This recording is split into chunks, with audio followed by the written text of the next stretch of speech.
नमस्कार, आप देख रहे हैं डेली 24 भारत। मैं हूं आपके साथ स्तुति झा। बुलेटिन की शुरुआत करते हैं। यूपी के हापुड़ जिले में बुलंदशहर रोड स्थित समाजवादी पार्टी के जिला कार्यकर्ता में प्रेस कॉन्फ्रेंस का आयोजन किया गया। इस दौरान सपा जिलाध्यक्ष एडवोकेट आनंद गुर्जर ने पुलिस प्रशासन पर गंभीर आरोप लगाए। उन्होंने कहा कि सपा नगर अध्यक्ष नईम जड़ोदिया को झूठे मुकदमे में फंसाने की साजिश रची गई है, जिसका समाजवादी पार्टी पुरजोर विरोध करता है। गुर्जर ने आरोप लगाया कि पुलिस दबाव में आकर एक तरफा कार्रवाई कर रही है और सपा नेताओं को निशाना बनाया जा रहा है।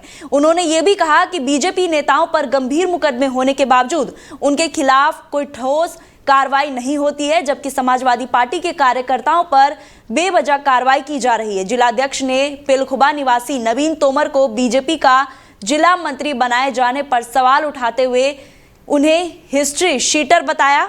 गुर्जर ने स्पष्ट किया कि यदि निर्दोष कार्यकर्ताओं को फंसाने की कोशिश की जा रही है तो पार्टी सड़क से लेकर सदन तक आंदोलन करने के लिए बाध्य होगी। वर्तमान में नगर अध्यक्ष हैं, प्रेजेंट में इस टाइम आरोप उसमें लगाए गए कि उसकी जो गाड़ी, वो प्रार्थी कह रहा है कि मेरी गाड़ी वहां से चली और इन तीन लोगों ने मेरी गाड़ी चुरा ली, छीन ली। चोरी की धारा है 380 के संबंधित 303 जो करी है, मेरी गाड़ी छीन ली। उस आदमी को, मुलजिम को उन्होंने पकड़ लिया है और उसके बयानों में उसका नाम लिवाया जा रहा है। ये एक सोची समझी साजिश है जो नईम जड़ोदिया को इस मुकदमे में फंसाया जा रहा है, जिसका समाजवादी पार्टी पूर्ण विरोध करेगी और हम इसके लिए संघर्ष भी करेंगे। ये सब बातें फर्जी हैं, ये झूठ है। उसका इस बात से कोई लेना देना नहीं था। वो तो उसको गांव की वजह से, उससे पर्सनल दुश्मनी, पर्सनल पार्टीबाजी की वजह से ये आरोप लगाए गए। अब आप FIR पढ़ लो ना, मैं पढ़ता रहूं, उसकी डेट ही देख लो। आदमी चोरी में कहीं ना कहीं कुछ ना कुछ गलती जरूर कर जाता। वो गलती करके 31/10/2026 बता रहे हैं, गाड़ी 31/10/2026 को चली है, तो 31/10/2026 निकल के आने वाली है। तो 32 लोगों की सूची जारी है और मैं 6 लोगों को मुकदमे कर लेगा जांच। आप लोग पता कर लो। ये 6 लोगों के खिलाफ मुकदमे, मैं बहुत नाम बता देता हूँ। ये भगवान शर्मा है, तुम्हारे हितेश खटीक जी हैं, अमित टाक है, नवीन तोमर है, नरेंद्र त्यागी है। ये जो नवीन तोमर है, ये तो HS खुली हुई है, हिस्ट्री शीटर है, 9 मुकदमे दर्ज है। लेकिन समाजवादी को घेरे हैं कहीं ना कहीं आके, समाजवादी पर टिप्पणी करेंगे, झूठे मुकदमे लगवा के। तुम 32 लोगों में 5-5, 6 लोग तुम हिस्ट्री शीटर रख रहे हो, क्या मजबूरी है पार्टी की? लेकिन वहां जाएंगे, सारे मुकदमे खत्म, सारे अपराध मुक्त, वॉशिंग मशीन में धोएंगे, साफ हो गया उनका। वहीं दिल्ली हाईकोर्ट ने कथावाचक अनिरुद्धाचार्य की याचिका पर सुनवाई करते हुए अहम टिप्पणी की है। उन्होंने कहा है, कोर्ट ने कहा है कि जो व्यक्ति आध्यात्मिक प्रवचन देता है उसे आलोचना, प्रशंसा और अपनी प्रतिष्ठा जैसी बातों से ऊपर होना चाहिए। दरअसल अनिरुद्धाचार्य ने सोशल मीडिया पर वायरल हो रहे वीडियो को लेकर हाईकोर्ट का रुख अपना किया था। उनका आरोप है कि कुछ वीडियो एडिट या AI तकनीकी से तैयार किए गए हैं, जिससे उनकी छवि को नुकसान पहुंचाया जा रहा है और विवाद खड़े हो रहे हैं। सुनवाई के दौरान जस्टिस तुषार राव गडोला ने सवाल उठाया कि याचिका दिल्ली हाईकोर्ट में ही क्यों दायर की गई, जबकि ऐसी याचिका देश के किसी भी हाईकोर्ट में दायर की जा सकती थी। उन्होंने कहा कि इंटरनेट पर मौजूद सामग्री कहीं भी देखी जा सकती है, इसलिए क्षेत्रीय अधिकार का सवाल महत्वपूर्ण है। कोर्ट ने यह भी कहा कि संत को आलोचना से नहीं घबराना चाहिए। उन्होंने उदाहरण देते हुए आदि शंकराचार्य का जिक्र किया। उन्होंने मतभेदों के बावजूद कभी मानहानि के मुकदमे नहीं किए, बल्कि तर्क के जरिए अपने विचार रखे। हालांकि कोर्ट के डीफेक और फर्जी वीडियो के गंभीर मुद्दा बनाते हुए अनिरुद्धाचार्य को अंतरिम राहत दी है।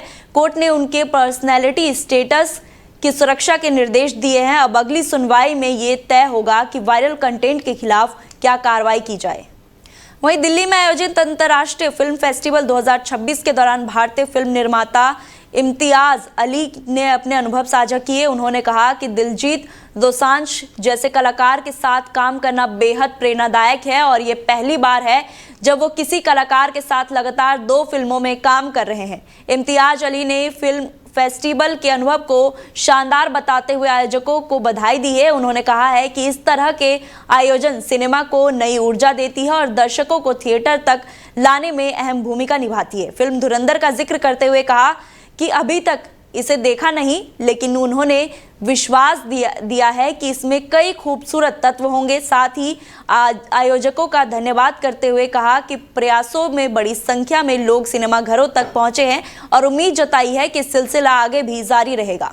दिलजीत जैसे आर्टिस्ट के साथ काम करना हमेशा बहुत इंस्पायरिंग होता है। और ये पहली बार हुई है ये बात कि मैं एक एक्टर के साथ 2 बार एक के बाद एक फिल्म में काम कर रहा हूँ एंड ये मेरी खुशकिस्मती है। ये दोनों ही फिल्में अमर सिंह चमकीला और मैं वापस आऊँगा एक पर्टिकुलर टॉपिक पर हैं और दोनों में ही दिलजीत दोसांझ दिल से काम कर रहे हैं, यानी कि उनका होपफुली जब आप फिल्म देखेंगे तो आपको लगेगा कि मुझे ये मौका मिला और 12 जून को वो फिल्म रिलीज होने की कगार पर है। मैं वापस आऊँगा, होपफुली आप लोगों को अच्छी लगेगी। स्टोरी लाइन आपने अगर टीजर देखा है मैं वापस आऊँगा का टीजर, तो उसमें आपको स्टोरी लाइन पता चल गई होगी। हम बहुत केयरफुली रहते हैं कि हम ज़्यादा ना बताएं, कम भी ना बताएं। आप प्लीज़ टीजर देखना। Thank you. के बाद आपने लौट के आऊंगा, उसके बारे में क्या है थोड़ा प्लान?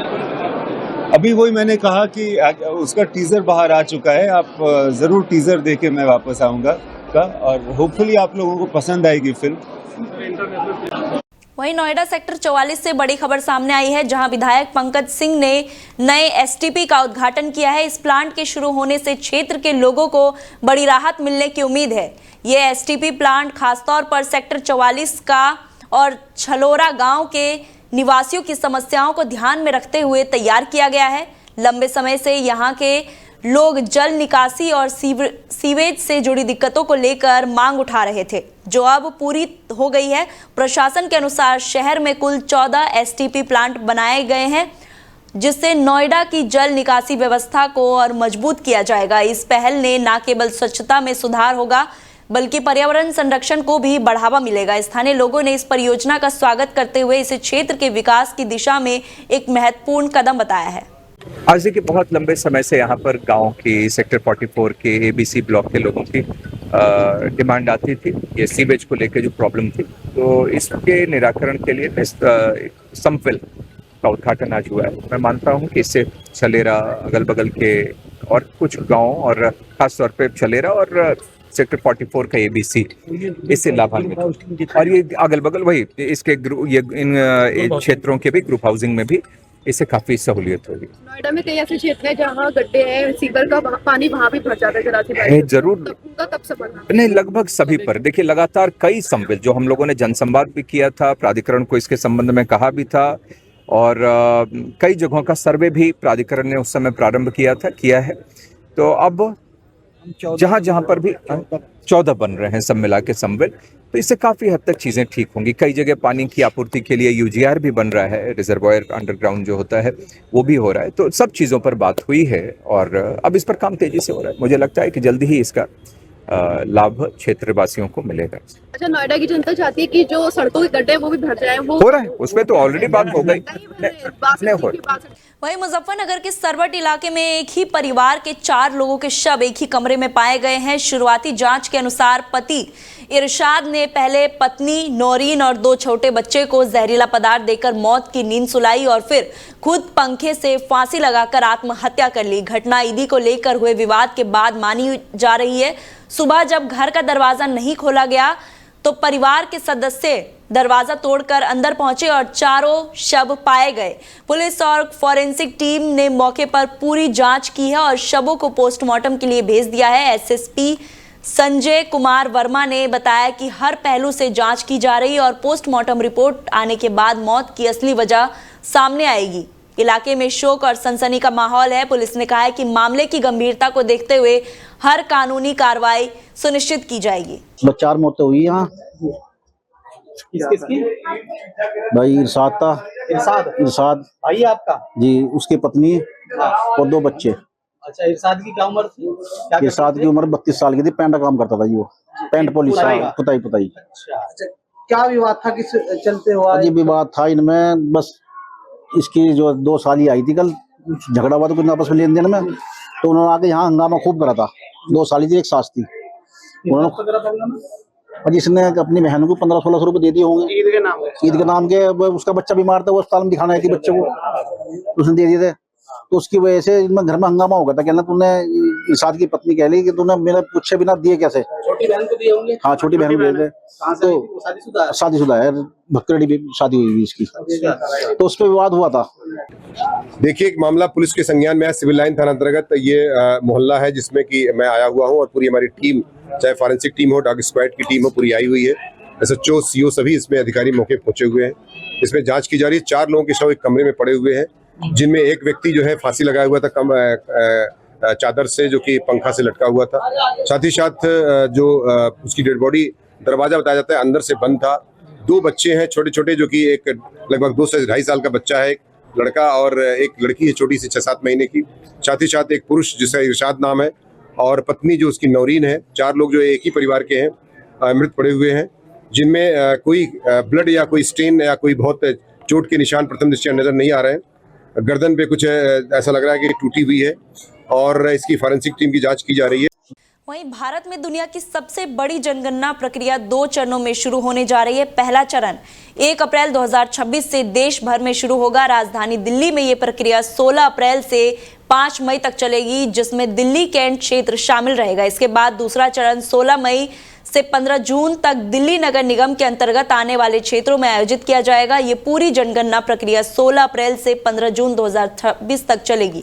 खास बात यह है कि पहली बार जनगणना पूरी तरीके से डिजिटल माध्यम से की जाएगी। साथ ही पहली बार स्वगणना का विकल्प भी दिया जाएगा, जिसमें लोग 16 भाषाओं में सुरक्षित वेब पोर्टल के जरिए खुद अपनी जानकारी दर्ज कर सकेंगे। गणनाकर्ता इस बार स्मार्टफोन और मोबाइल ऐप के माध्यम से सीधे डेटा एकत्र करेंगे, जिससे प्रक्रिया तेज और पारदर्शी बनेगी। डेटा सुरक्षा के लिए विशेष इंतजाम किए गए हैं। अनुमान है कि 2027 इस जनगणना में देश भर में 30 लाख से अधिक गणनाकर्ता, पर्यवेक्षक और अधिकारी शामिल होंगे, जो इस दुनिया की सबसे बड़ी प्रशासनिक कवायद बनाते हैं।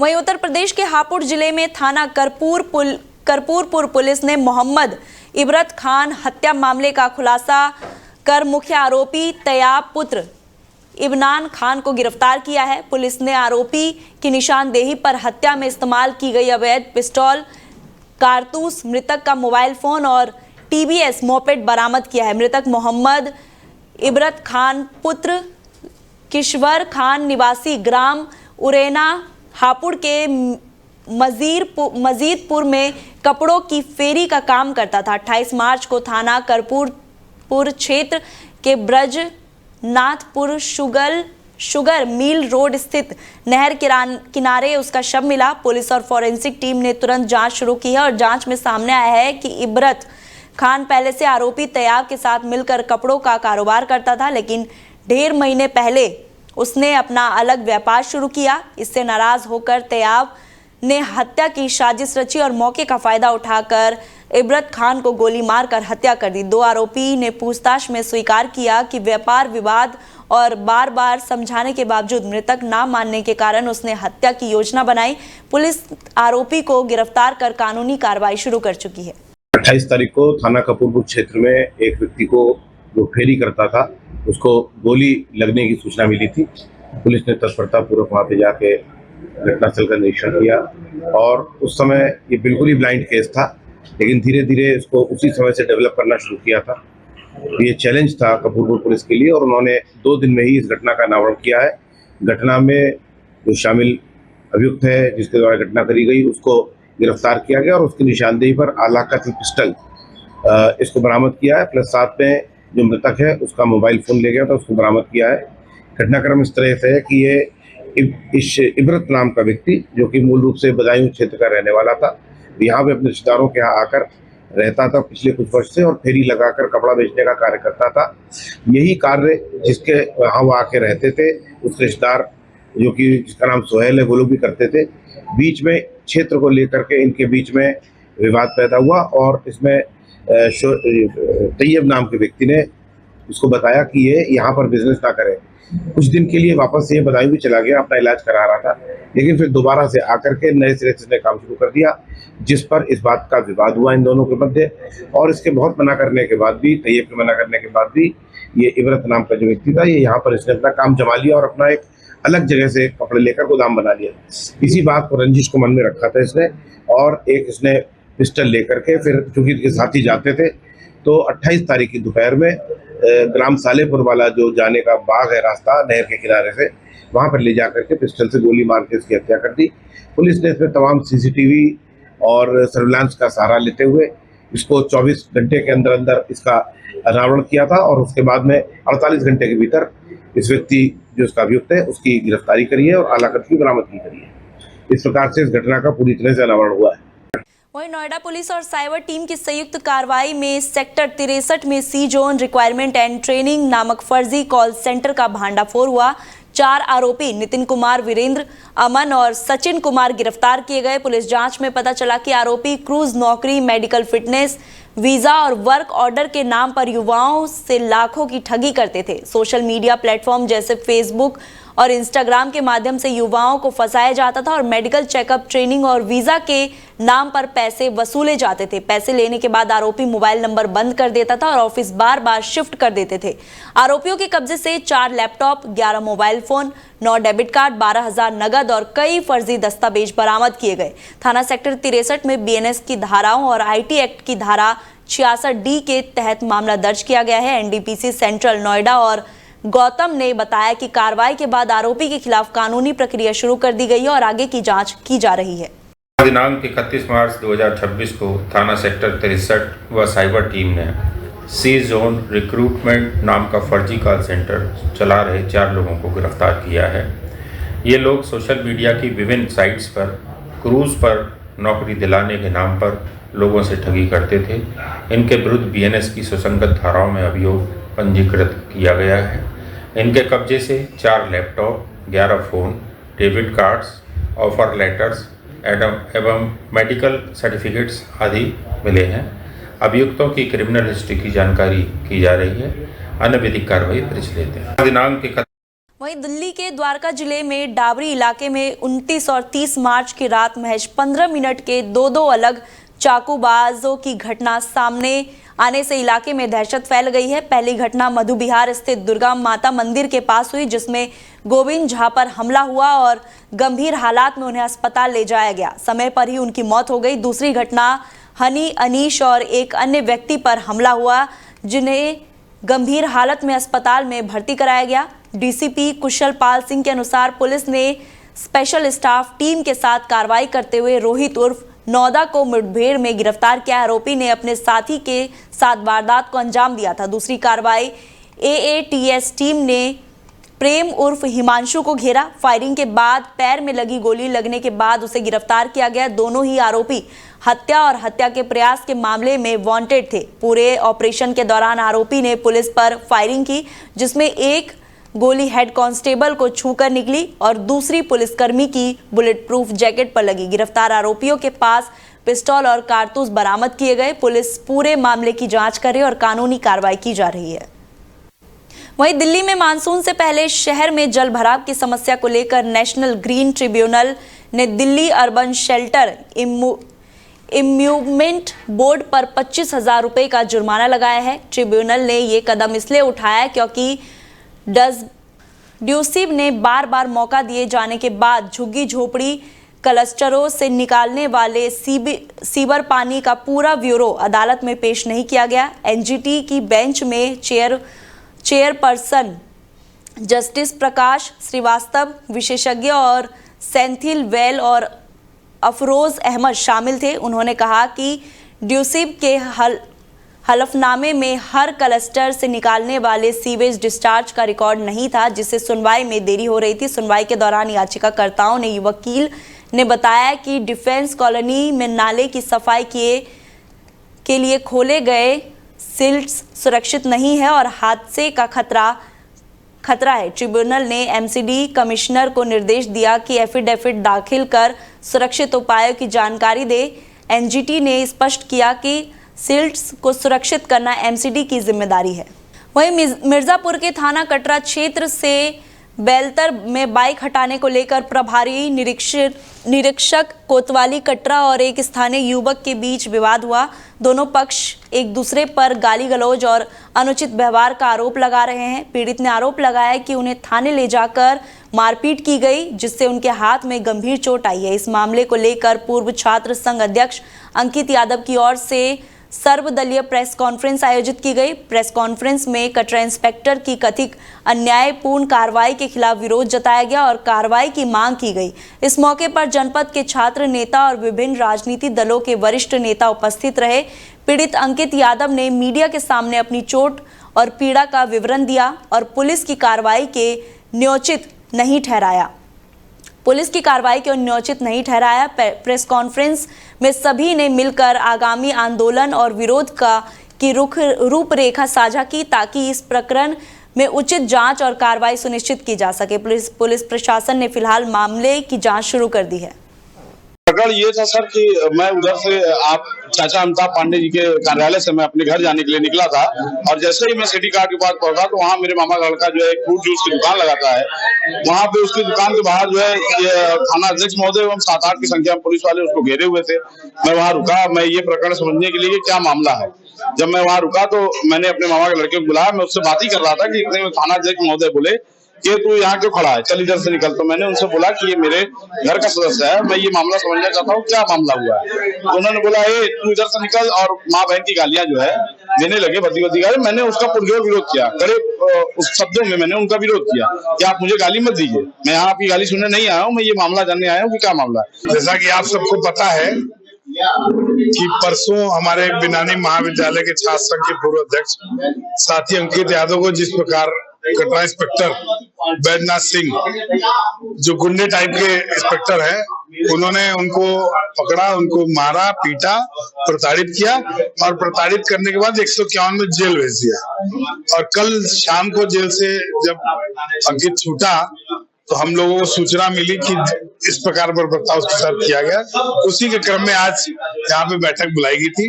उस बैठक में सर्वदलीय ने निर्णय लिया कि कल जिलाधिकारी मिर्जापुर कार्यालय पे हम लोग बैठ के ज्ञापन देंगे, धरना देंगे, प्रदर्शन करेंगे। लेकिन हम लोग की मांग है कि इंस्पेक्टर को पहले मुकदमा करे और उनको सस्पेंड करे। प्रकरण ये था सर। फिलहाल बुलेटिन में इतना ही। आप देखते रहिए डेली 24 भारत। नमस्कार।